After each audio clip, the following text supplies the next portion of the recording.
Представительство Россотрудничества в Абхазии организовало приезд в республику российских специалистов в области лечения детского церебрального паралича и профилактики проблем с опорно-двигательным аппаратом для проведения мастер-классов, обследований и консультаций. Врачи не только помогут детям, но и научат педагогов школ простым упражнениям, которые способствуют исправлению сколиоза и других проблем опорно-двигательного аппарата. Нарушения и болезни опорно-двигательного аппарата приводят к инвалидизации во всем мире, и, соответственно, это очень важная тема для того, чтобы мы вырастили здоровое поколение. Современная жизнь молодежи, она несколько меняет жизнь ребенка в не очень хорошую сторону, когда дети занимаются мало физической активностью, когда они много проводят времени за гаджетами. Соответственно, все это сказывается на таких нарушениях, как сколиоз, плоскостопие и много других проблем, которые мы хотели бы, чтобы не формировались у детей-школьников. Еще одна цель форума – обучение сотрудников абхазских реабилитационных центров современным формам работы с детьми с ДЦП. Министр здравоохранения Эдуард Будбе подчеркнул, что сохранение здоровья людей, улучшение демографической ситуации, повышение уровня медицинского обслуживания сегодня в приоритете. Совершенно особое место в абхазской медицине занимают дети с особенностями развития. Сегодня в детском реабилитационном центре наблюдается более 140 детей, периодически проходящих стационарное лечение. Сам центр технически оснащен и может конкурировать с российскими медучреждениями. Очень важно, что эта тема занимает центральное место в повестке вашего мастер-класса, который объединил на своих площадках большое количество участников, ученых, экспертов, врачей из Абхазии и России. Министр просвещения и языковой политики Инал Габлия подчеркнул важность данного мероприятия и отметил, что ведомство и в дальнейшем будет поддерживать такие акции. Дети – это самое главное, что у нас есть, это ресурс нации, это будущее республики, поэтому самое главное, то, что мы можем сделать для них, это сохранить и развить их здоровье, физический потенциал и, конечно же, интеллектуальный.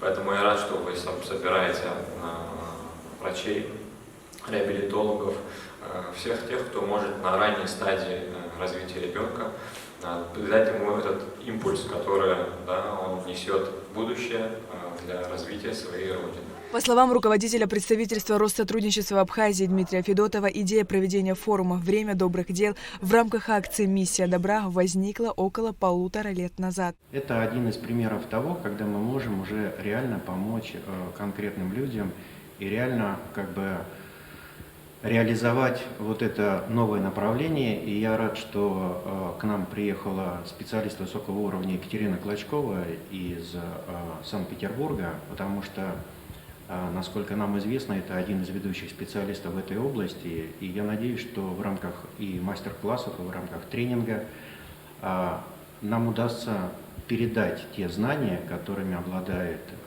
Россия, передать ее врачам-реабилитологам Абхазии и родителям с тем, чтобы они потом в дальнейшем могли это реализовывать в будущем. Главный партнер форума, директор автономной некоммерческой организации «Физическая реабилитация города Санкт-Петербурга» Екатерина Клочкова, спикер круглого стола «Здоровое поколение».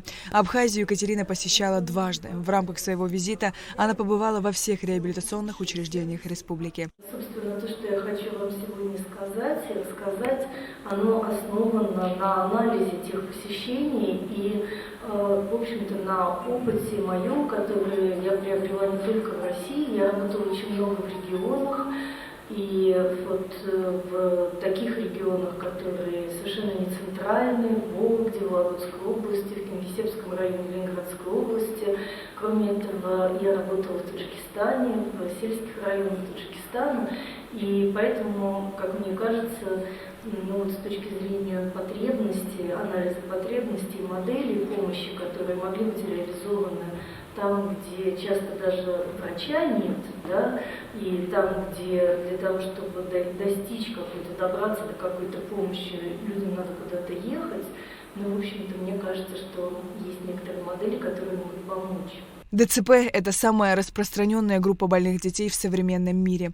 Заболевание приносит массу трудностей, испытаний и проблем ребенку и его семье. Физическая реабилитация лиц с ограниченными возможностями является одной из первоочередных мер по выполнению Всемирной декларации об обеспечении выживания, защиты и развития детей, а также по разработке и реализации основных направлений государственной и семейной политики, как в России, так и в Абхазии, отмечалось на встрече. Я второй год работаю в Абхазии в посольстве Российской Федерации. Могу сказать вот что. Первый же год меня поразило количество детей, которые были с диагнозом ДЦП. Тогда я себе дал просто слово, как врач, разобраться в проблеме, потому что со мной разговаривали в основном родители.